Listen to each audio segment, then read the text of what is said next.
Well, welcome to the Post Sunday app. Daniel, I was thinking we need to review the purpose of this. Why don't you? It's such an easy question. It's so Why easy. don't you handle that? Yeah.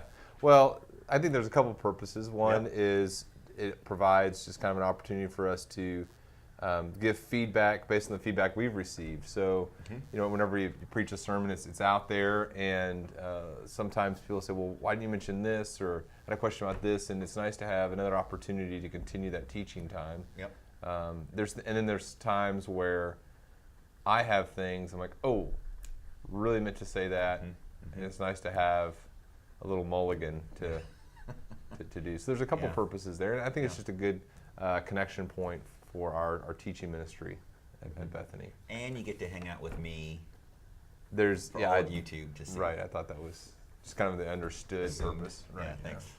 I just thought I'd remind you. That was good. So speaking of that, though, I did have someone come up to me after second service Yeah. and said, "Where's Daniel? I got to ask him a question." Oh, wow. And This is after second service? second service. Okay. Yep. And I said, "Well, I don't know." He said, "Well, what's your question?" And 'cause I knew it was about the sermon. And he said, he had his Bible open to Exodus 33. Yeah. The end of that chapter, where God is speaking to Moses, and he says, "And while my glory passes by, I will put you in the cleft of the rock, and I'll cover you with my hand till I have passed by.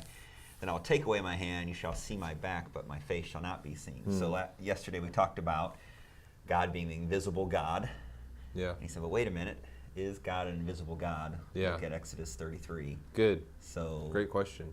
what you got for us? So the answer is yes, God is an invisible God. He is spirit. Exodus 33, I wonder if I mentioned it in first service and not in, because I mentioned this passage actually in one of the services and not in another. And I'm not sure why I didn't in one of the services. Maybe I was just like, okay, this is an important passage, but time's limited, and I kind of wanted to keep the focus here. So Exodus 33, the problem is God has told Moses at the beginning of Exodus 33 that he's not going to go with the people. So his presence is not going to be with them the same way. He says, let's see, in verse 3 of Exodus 33, he says, "Go up to a land flowing with milk and honey." Hold on. Okay. There you go. Take out the garbage here. "Go up to land flowing with milk and honey, for I will not go up in your midst, because you are an obstinate people, and I might destroy you on the way." And so he's talking about his presence being removed from the people, his special presence. And we know that God didn't physically dwell with them. God didn't have a tent there. He is a spirit and is a spirit here. But so his presence is not going to be with them in this and manifested in the same way that it was. So Moses obviously is very concerned about this, and Exodus 33 talks about how there would be physical manifestations of God's glory, and it wasn't God's physical being, but there were some visible things that showed them that God's presence was there in a special way. Right.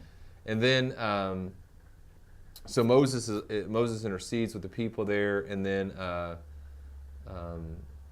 Moses says, "If your presence does not go with us, do not lead us up from here. For how can it be known that I have found favor in your sight, I and your people? Is it not by your going with us that I and your people, may be distinguished from all the other people who are upon the face of the earth?"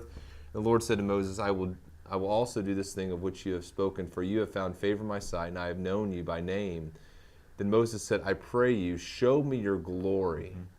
And so he wants to see, again, this physical manifestation of the glory of God. And God says, I myself will make all my goodness pass before you, and will proclaim to you the name of the Lord before you. And I will be gracious to whom I will be gracious, and I will show compassion on whom I will show compassion. That's a verse that Paul quotes in Romans 9. But he said, "You cannot see my face, for no man can see me and live."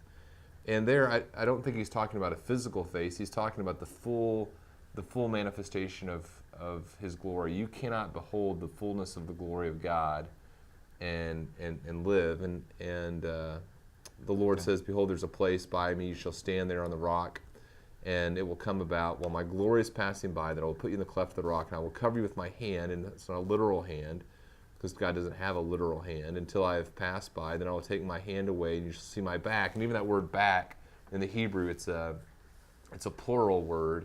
it's my backs, and it's kind of talking about the summation of parts. It's kind of the after effects. And so I think God isn't talking about, I'm going to cover you with a literal physical hand, put my hand over your eyes. He's talking about, he's using some what we call anthropomorphic language, because we can't even comprehend God using, apart from using some words that we have connection with. It's giving physical attributes to an invisible God. Yeah. So what's happening here in this passage in Exodus 33:23? Bottom line is, we're seeing the after effects of God's presence being manifested physically. And what's interesting is Moses never goes on and describes what happens. He says, here's what God says he's going to do, what he's going to show me. But Moses doesn't actually relate the event.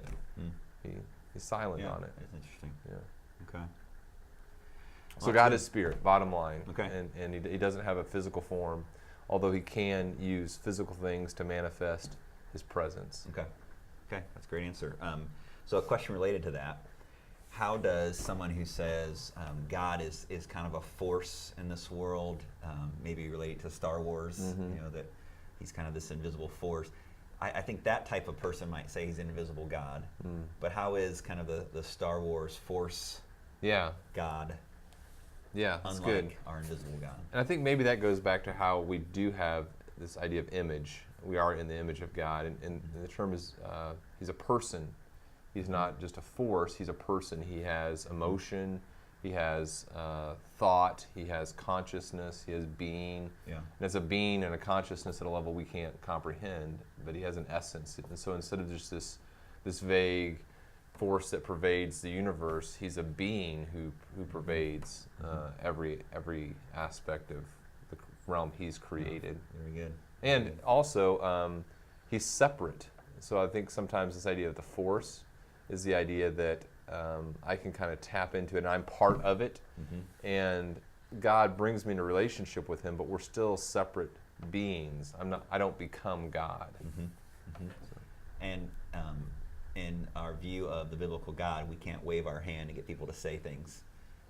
Try it. Like the Star Wars. Let's see.